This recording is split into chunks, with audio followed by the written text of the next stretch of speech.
E un día me tocaba ir ou coas ovellas ou coas vacas. Tiña que ir con algo, se ve que facía falta para uno.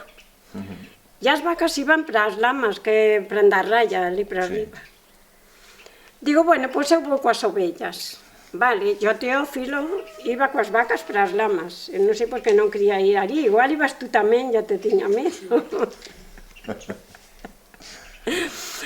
Total, que eu marcho temprano coas ovejas, porque tiñan que marchar máis pronto, e el vai despois coas vacas, pero eu collo xa por ali tamén coas ovellas. Ao chegar ali onde estaba el, digo, Teófilo, eu non quero seguir coas ovellas, sigue tú coas ovellas e eu me quedo coas vacas, porque as vacas xa viñan máis pronto.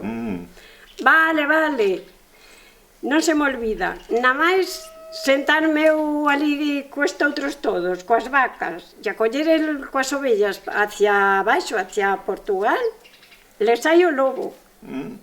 Le sai o lobo e le colle un carneiro, e como os traíamos solas, as levábamos, comían, porque pouquiñas mételas por os sitios para que coman.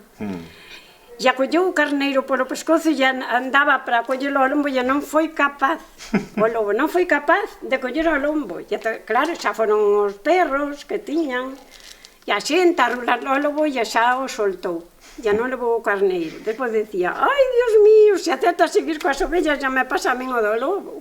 Me morro de susto. Bueno.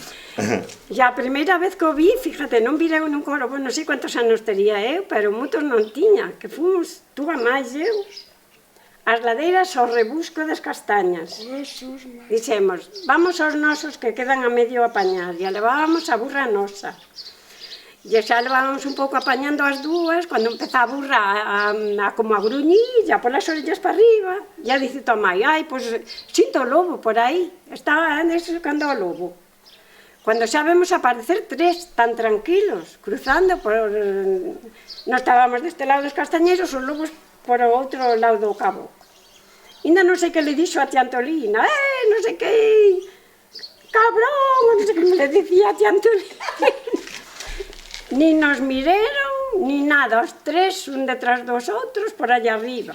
Digo, madre mía, tia Antolina, non volvo nunca máis eu aquí eu sola.